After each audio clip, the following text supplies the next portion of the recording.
সেই জন্যেই এই মিছিলের সমাগম, এই আয়োজন। এই মিছিলটাকে আমরা সেই রকম একটা দৃষ্টান্ত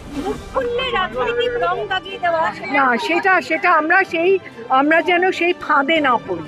রাজনৈতিক দলরা নিজেদের মধ্যে খেই করছে, সেটা আমি শুধু বলতে পারি ছি, একেবারে ভেতর থেকে আমি ধিক্কার জানাচ্ছি সেটাকে।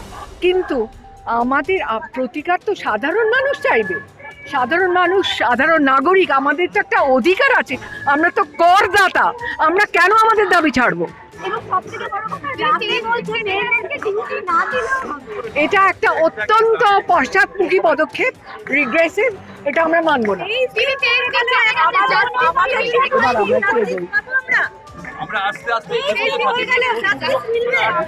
আমরা জানি না, আশা করছি মিলবে। আশা ছাড়া আমরা কি করতে পারি?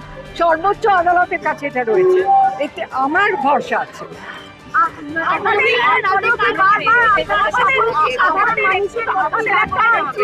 যদি দরকার হয় পথে নামবো, চলো এবার চলো।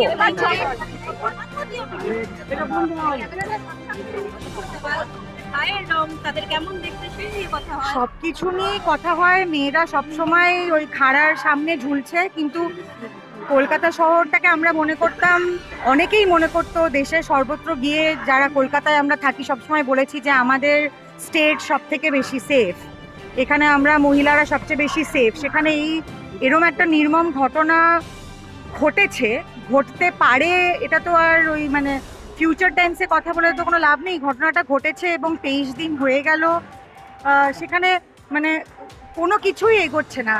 ওই একজন অ্যারেস্ট হয়েছে, যেটা আমার মনে হয় না আমরা নাগরিক হিসেবে কেউ এটা মানতে রাজি যে এই পুরো মানে নৃশংস কর্মকাণ্ডটা একজন মানুষের পক্ষে করা সম্ভব। কারণ যদি সেটা এতটাই সহজ হতো যে সব প্রমাণ আমাদের কাছে আছে, আমরা ধরে ফেলেছি তাকে, তাহলে তার বাবা মাকে সুইসাইড বলে মিথ্যে কথাটা কেন বলা হলো?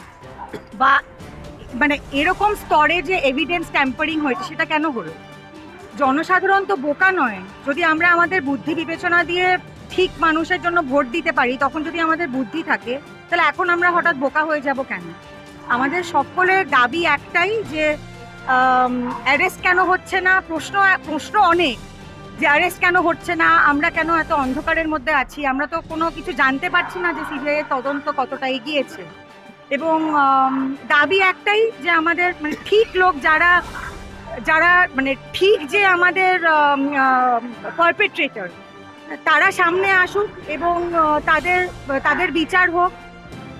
সরকারের একটা দায়বদ্ধতা আছে, মেয়েটির বাবা মার প্রতি তো সরকারের একটা দায়বদ্ধতা আছে।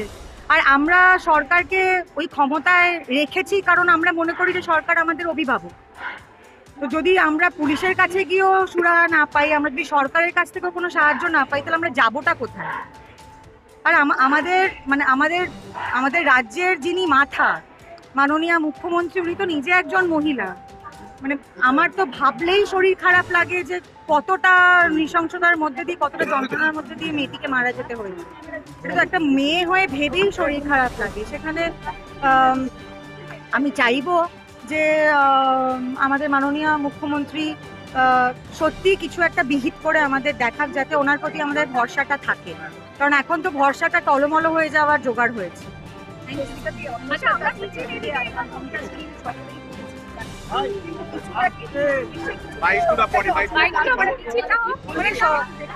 অচেনা না, মানে খুবই মন খারাপ হয়ে আছে আমার মনে হয় আমাদের সবার।